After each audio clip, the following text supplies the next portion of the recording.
मैं बैठा हूँ टाटा पंच ईवी के अंदर और ये गाड़ी जो है एक बहुत ही नए प्लेटफॉर्म के साथ आती है। साथ में इसका जो MID है, जो इंफोटेनमेंट सिस्टम है, वो रेगुलर पंच से अलग है। सबसे पहले जो इंफोटेनमेंट सिस्टम है, एप्पल कारप्ले और एंड्रॉइड ऑटो दोनों वायरलेस है। यहाँ पर वायर के साथ तो कनेक्ट कर सकते हैं, लेकिन वायरलेस भी है। वायरलेस होने से फायदा ये होता है कि आप फोन को कहीं और ले जाकर भी यूज कर सकते हैं गाड़ी के अंदर ही। सबसे पहले एंड्रॉइड ऑटो है, यहाँ पर एप्पल कारप्ले है, अमेजॉन एलेक्सा है, एयर क्वालिटी इंडेक्स, गाड़ी के अंदर एयर प्यूरिफायर तो चेक करता रहेगा कि कैसी एयर क्वालिटी है। यहाँ पर ऊपर जो कंट्रोल्स हैं, ये म्यूट करने का है, ये वॉल्यूम अप डाउन करने का है, और ये नोटिफिकेशन ऑन ऑफ करने का है। कितने सारी नोटिफिकेशंस आए आपकी गाड़ी के अंदर। सबसे पहले इसकी वॉल्यूम थोड़ी कम कर देते हैं, नोटिफिकेशन। फिर ये आ गया मेन मेन्यू पे जाने के लिए। जैसे आप इसको दबाएंगे सारी एप्लीकेशंस यहाँ पर आ जाएंगे। आर्केड ईवी, अगर आपने इसके ऊपर गूगल प्ले को लॉगिन कर दिया है तो इसके ऊपर गेम भी खेल सकते हैं। बैक करते हैं इसके पीछे। उसके बाद आता है क्लाइमेट, जो AC कंट्रोल्स हैं वो आप यहाँ देख सकते हैं। कंट्रोल करने के लिए आपको इन्हीं बटनों का इस्तेमाल करना पड़ेगा। फिर बैक जाते हैं, फिर से हम मेन मेन्यू में जाते हैं, और मेन मेन्यू में जाने के बाद फिर देखते हैं हम .ev। इनका जो खुद का कनेक्टेड ऐप है वो सारी EV की सेटिंग के साथ आप कर सकते हैं। 10 सेकंड का आप स्टार्ट लैम्प कर सकते हैं, 30 सेकंड, तो ये सारी चीज़ें हैं। उसके बाद आते हैं, बैक जाओ भाई, क्विक सेटिंग। अरे कहाँ चले गए, नीचे चले गए। ये आ गया इमेज व्यूअर। अगर आपने कोई फोटो खींच के इसके अंदर सेव किया है तो वो आ जाएगा। मीडिया आप चेकआउट कर सकते हैं, कौन से गाने, USB, एंड्रॉइड ऑटो के अंदर जितनी मीडिया से रिलेटेड चीज़ें होती हैं वो सब चेक कर सकते हैं यहाँ पर। उसके बाद मूड लाइट्स, ये जो एम्बियंट लाइटिंग होती है वो किस टाइप की आपको रखनी है। मूड लाइट ऑन करते हैं तो ये डी लाइट यहाँ से आप देख सकते हैं। अप डाउन मैं कर रहा हूँ तो यहाँ से आप ये चेकआउट कर सकते हैं। कलर चेंज करना है तो ये कलर भी चेंज कर सकते हैं। उसके बाद हम इसको ऑफ कर देते हैं। फिर चलते हैं बैक पे, फिर चलते हैं हम फ़ोन की सेटिंग। जैसे फ़ोन आ गया तो कॉल करना है, बेसिक चीज़ है। आपको फ़ोन की सेटिंग में जाएंगे तो फ़ोन को आप ब्लूटूथ से कनेक्ट कर सकते हैं, वो है। क्विक सेटिंग में जो छोटी मोटी चीज़ें होती हैं, ड्राइवर असिस्टेंट देख लेते हैं क्या क्या है इसके अंदर।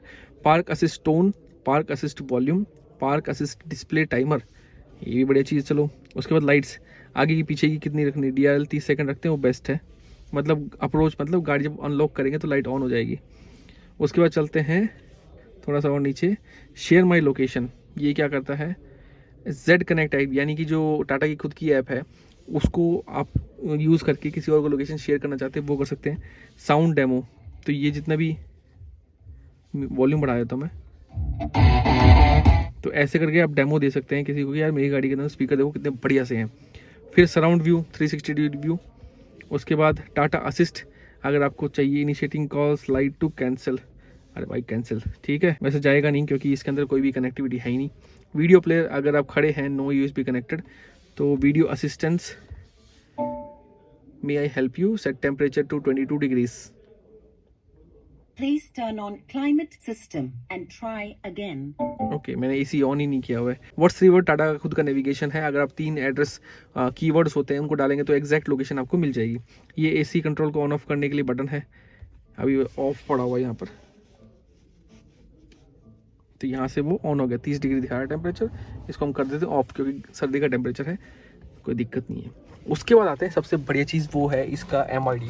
अब MID के अंदर मैंने एक रील बनाई थी, यहाँ पर आप देख सकते हैं। रील के अंदर मैंने आपको बताया था कि कौन कौन से इंडिकेटर्स आते हैं, ठीक है। उस रील को जरूर देखना, आई बटन में आपको लिंक मिल जाएगा। उसके बाद आपको दिखाता हूँ कि इसके अंदर क्या क्या चीज़ें हैं। थोड़ा सा आपको शाइनिंग फील हो सकता है क्योंकि धूप में हम खड़े हैं, शोरूम के अंदर धूप है, सॉरी। यहाँ पर देखेंगे तो ये है DRL चले हुए, वो है। ये है सीट बेल्ट पहनी है भैया, क्योंकि मैं ड्राइवर सीट बैठा हूँ, सीट बेल्ट मैंने नहीं पहना हुआ। एक डॉट जल रहा है, मतलब सीट बेल्ट एक ही आदमी को पहनना है, उसने नहीं पहना है। P का मतलब पार्किंग मोड पे है, ये देख लीजिए पार्किंग मोड पे दिया हुआ है। टेम्परेचर आसपास का है 19 डिग्री, और ये जो है ये इसका स्पीडोमीटर प्लस दिखा रहा है कि कितनी आप एनर्जी कंज्यूम कर रहे हैं, कितनी रीजनरेट कर रहे हैं। इसको हम डायल से भी चेंज कर सकते हैं। ये हम हो गया व्यू, इसको दबाएंगे व्यू बटन के ऊपर तो यहाँ पर व्यू चेंज हो गया। सबसे पहले एक ये आ गया रेंज का, और ये आ गया दूसरा स्टाइल का, मतलब ये आपको दिखाएगा प्रोग्रेसिव कितना आप कंज्यूम कर रहे हैं। व्यू को हम पहले वाला ले आते हैं। अब इसके अंदर क्या होता है, अब सेटिंग के अंदर दबाएंगे बटन, मैं आपको सबसे पहले क्या दिखाता हूँ। इसमें ट्रिप इन्फो है, 150 किलोमीटर की रेंज आपको दिखा रहा है। उसके बाद देखते हैं दूसरा टायर इन्फो, TPMS है, यहाँ का टेम्परेचर, यहाँ का टायर प्रेशर दिखा रहा है कि कैसे कैसे है।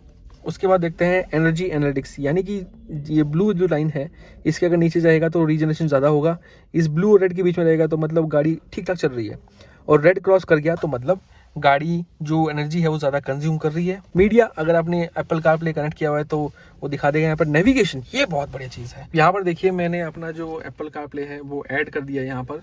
अब देखिए नेविगेशन मैंने चालू कर दी दिल्ली के लिए। यहाँ पर मैं ओके प्रेस करूँगा तो सबसे पहले यहाँ दिखाएगा ये बट हमें थोड़ा सा बड़ा चाहिए, हमें स्पीडोमीटर वगैरह नहीं चाहिए, तो हम इसको एक और बार दबाएंगे तो नेविगेशन पूरा यहाँ पर आ जाएगा। बहुत ही शानदार लगता है ड्राइवर को। आप व्यू देखिए, ड्राइवर को एक बार दिखाता हूँ आपको मैं। ये देखिए ड्राइवर का व्यू, और चाहे आप यहाँ पर कुछ भी करते रहिए, यहाँ पर आप चेंज कर दीजिए, कुछ फ़र्क नहीं पड़ेगा, लेकिन ये जो ड्राइवर का व्यू है बहुत ही शानदार है। नेविगेशन वो आराम से देख सकता है, रोड के ऊपर हाथ रख सकता है, रोड के ऊपर नज़र रख सकता है। बहुत ही काम की चीज़ लगी मेरे को, ये आना चाहिए गाड़ियों के अंदर। फिर से हम ओके दबाते हैं, फिर से उसके अंदर आ गया व्यू। फिर जाते हैं नोटिफिकेशन, अगर कुछ आई है तो ठीक है, और फिर ये आता है एनर्जी। आपको फिर से एक बार नेविगेशन वाला दिखाता हूँ। मीडिया आ गया, नेविगेशन, इसको डाउन करते हैं हम लोग, ये आपको वो भी दिखाता रहेगा कि कौन से कंपास, कौन सी डायरेक्शन में चल रहे हैं हम लोग। ठीक है, उसके बाद जाते हैं ओके व्यू। ये तो चलो हो गया नेविगेशन। अब जाते हैं energy, charger not connected, setting के अंदर ओके दबाएंगे। डायल व्यू यहाँ पर 2 दिखा देगा, 2 3 डिजिटल व्यू, फिर बैक। डिजिटल व्यू में देख लीजिए आप कैसा दिखाई देता है। हम लोग मैंने तीनों व्यू दिखा दिए थे। फिर से बैक करते हैं। डायल व्यू, 2 डायल व्यू ज़्यादा बेस्ट था, या फिर 1 डायल व्यू। अब यहाँ पर एक वार्निंग भी आई थी, जैसे मैं ऑफ करता हूँ गाड़ी को, Take out the key fob. ठीक है, फिर से हम ऑन करते हैं। यहाँ पर एक वार्निंग भी आती है। मैं काफ़ी देर से गाड़ी को चला के बैठा हुआ हूँ, तो गाड़ी की जो बैटरी है वो लो हो गई थी, तो कंपनी जो गाड़ी है वो खुद ही बोलती है कि भैया हमको चार्ज करो फिर से, कैसे गाड़ी को ऑन करके। यहाँ पर देखना एक वार्निंग आती है, ये देखिए ओके। टच स्क्रीन नहीं है, सॉरी, मैं तो वैसे दबा दिया। इसमें एमआईडी के अंदर क्या क्या चीजें हैं, सिटी मोड, हैंड ब्रेक, और ये हो गया इसका कितनी बैटरी बची है। एफएम फ्रीक्वेंसी यहाँ पर आ रही है लेवल 1, यहाँ पर रीजनरेशन है, एबीएस का इंडिकेटर, बैटरी का इंडिकेटर, हैंड ब्रेक का, डोर्स ओपन हो गए, पार्किंग ब्रेक है, स्टीयरिंग व्हील का है, इग्निशन का है, गाड़ी लॉक अनलॉक का है, चार्जिंग अनलॉक लॉक का है, चार्जिंग लगी हुई कि नहीं, बैटरी हैजार्ड हो गया, बैटरी का टेम्परेचर ज्यादा हो गया, एयर बैग का इंडिकेटर है, ये गाड़ी में कुछ दिक्कत, और ये ट्रैक्शन कंट्रोल का इंडिकेटर। ऊपर देखिए तो यहाँ पर सीट बेल्ट का इंडिकेटर है, कितने लोग बैठे हुए हैं। यहाँ पर एप्पल कार प्ले ऑन करके नेविगेशन ऑन कर सकते हैं, नोटिफिकेशन भी चेक कर सकते हैं एप्पल कार प्ले के अंदर। अब ये जो बटन हैं, ये कॉल को कनेक्ट करने के लिए, डिस्कनेक्ट करने के लिए, ब्लूटूथ को कंट्रोल करने के लिए। तो इसने क्या किया, मेरे फोन को वाइब्रेट किया कि हम सुनना चाहते हैं आप क्या बोल रहे हैं। उसके बाद ये volume up down, track, next, reverse, और ये जो कंट्रोल्स हैं, ये एमआईडी कंट्रोल करने का बटन है, क्रूज कंट्रोल को ऑन करके सेट करने का बटन है। व्यू को चेंज करना तो डायरेक्टली इस बटन को यूज करके व्यू चेंज कर सकते हैं। जो एसी कंट्रोल्स हैं, यहाँ से देख लीजिए, fan up down, speed, temperature up down. यहाँ से आप जो चार्जर है उसको खोल सकते हैं, चार्जर बोल रहा हूँ मैं, अपना चार्जिंग पॉइंट जो है वो खोल सकते हैं। ये जो चार्जिंग गन है इसको अनलॉक कर सकते हैं।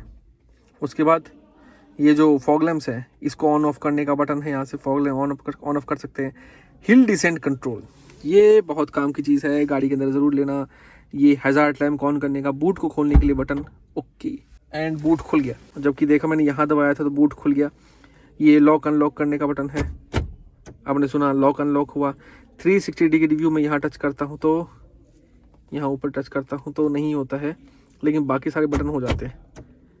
ठीक है, ये इनर सर्कुलेशन ऑन करने का, रियर डिफॉगर ऑन करने का, जो आगे का फ्रंट डिफॉगर है उसको मैक्स स्पीड में चलाने के लिए, मैक्स डिफ्रोस्ट ऑन, इसको हम ऑफ करते हैं, एसी ऑफ करते हैं। जो मोड्स हैं उनको चेंज करने के लिए देखिए यहाँ से आप, मैं जैसे जैसे प्रेस करता रहूँगा ये चेंज होते रहेंगे, बट यहाँ पर सिर्फ एक ही इंडिकेटर है, इसको भी ऑफ कर देते हैं। अब ये इसका ज्वेल शेप्ड डायल होता है, जो कि अभी चालू नहीं हुआ क्योंकि गाड़ी को मैंने स्टार्ट ही नहीं किया। इसकी सिर्फ एसेसरीज और ये एमआईडी वगैरह सब कुछ ऑन हुआ, लेकिन चालू नहीं हुआ क्योंकि मैं ब्रेक प्रेस नहीं किया। उसके बाद आता है ये स्पोर्ट्स मोड और इकोनॉमी मोड। उसके बाद आता है ये पार्क ब्रेक और ऑटो होल्ड, यानी कि जब आप हाई चढ़ाई पे चढ़ रहे होंगे तो ऑटो होल्ड गाड़ी को रोक के रखेगा ब्रेक को यूज करके, और जैसे आप एक्सीलरेटर देंगे तब गाड़ी को चलाना स्टार्ट करेगा। चाबी कुछ इस तरीके की यहाँ पर कीलेस एंट्री है गाड़ी के अंदर, गाड़ी को चाबी लेके आइए, गाड़ी को अनलॉक कीजिए और गाड़ी के अंदर बैठ जाइए, और यहाँ पर चाबी रख दीजिए, रखना चाहें तो कनेक्ट हो जाएगी। 12 वोल्ट का चार्जिंग सॉकेट है, बस इतना ही सब कुछ है गाड़ी के अंदर। और ये रहा पावर विंडोज कंट्रोल, बाकी सब यहाँ पर, हाँ, ऑटो डिमिंग IRVM भी है यहाँ पर, इसको ऑफ भी कर सकते हैं आप चाहे तो ऑन भी कर सकते हैं। और बाकी जो सनरूफ है वो तो आपने देख ही ली है। सनरूफ गाड़ी के अंदर, सनरूफ का जो साइज़ है वो ठीक है, मैं ये कहूँगा कि ज़्यादा चौड़ी नहीं देनी चाहिए, एक हाथ जितनी चौड़ी है, इससे ज़्यादा देने लग जाओगे तो लोग यहाँ से बाहर निकलना स्टार्ट करें, जो कि बहुत ही गलत चीज़ है। गाड़ी की ब्रेक लगने की वजह से पूरा मुंह आगे जाके लग सकता है, कांच भी टूट सकता है, रिब्स भी टूट सकती है, स्पाइन के इंजरी के चांसेस बहुत ज़्यादा होते हैं। यहाँ पर देखें जो बटन दिए हुए हैं SOS के, टाटा कंपनी की जो टाटा ऐप है, ये वाली टाटा मोटर्स, इसको यूज़ करके आप SOS भी कर सकते हैं। वैसे आप नॉर्मली कॉल भी कर सकते हैं, इसकी ज़रूरत भी नहीं पड़ेगी आपको। एक और चीज़ मैंने नोटिस की, जैसे मैंने फ़ोन अपना चार्जिंग पे रखा, यहाँ से आप सुन सकते हैं, तो इसके नीचे एक फ़ैन लगा हुआ है, वो फ़ैन ठंडी हवा भेजने लग गया ताकि फ़ोन जो है गर्म ना हो, और वो अभी तक चल रहा है, तो इसको हम ऑफ कर देते हैं। तो यही पूरा सिस्टम था गाड़ी के अंदर। उम्मीद करता हूँ आपको सारा सिस्टम समझ में आया होगा, टाटा के जितने भी इंफोटेनमेंट सिस्टम है उनके बारे में। मिलते हैं अगली वीडियो में एक बहुत ही अच्छी वीडियो के साथ। Till then take care and bye bye.